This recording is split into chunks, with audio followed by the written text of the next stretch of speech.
How's it going, everybody?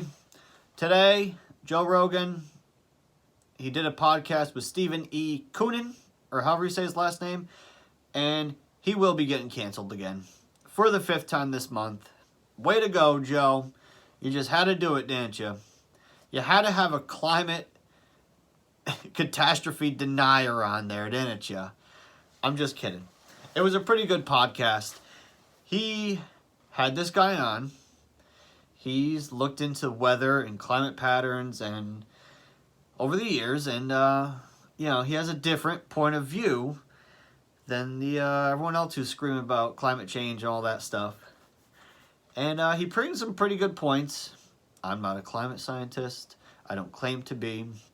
But this guy, he brings charts and graphs and data and graphs showing, if you look at a period of time of 30, 60 years, looks like, water levels are rising, temperatures getting hotter. But if you expand out a little bit, 100, 200 years, the charts, they're going like this.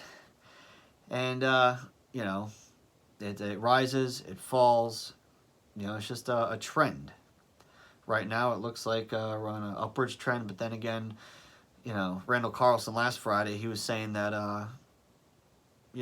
back in the medieval times, it was actually a degree or two hotter. And he argues that, Randall Carlson, that actually global warming is better than global cooling, which I could probably get down behind. I'm a warm weather person. Now, this guy, Steven E Koonin, he's not saying we're not contributing to it. He's just saying we can't measure it properly.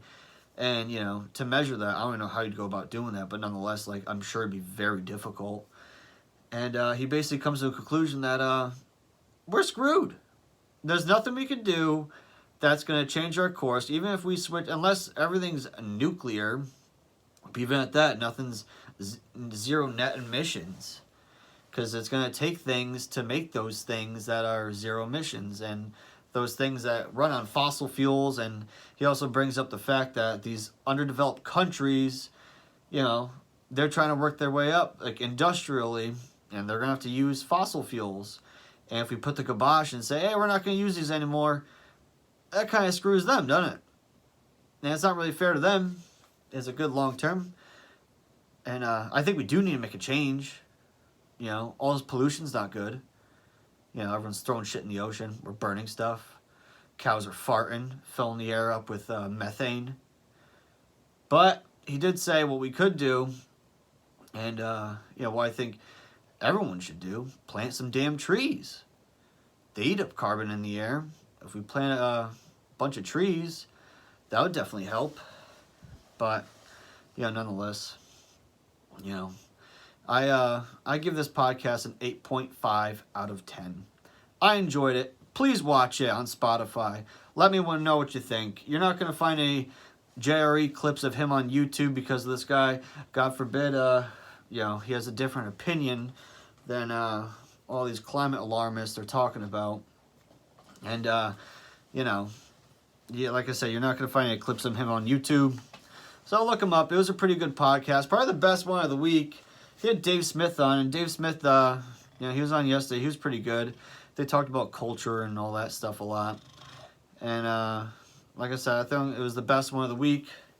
But, just whatever he says and whatever else says on the opposite side, just people can manipulate data all the time. So, I don't know. I guess take both sides and try to, come to the middle and see what you think. But, listen to it. Let me know what you think. And I'll catch you guys next time. Have a good one.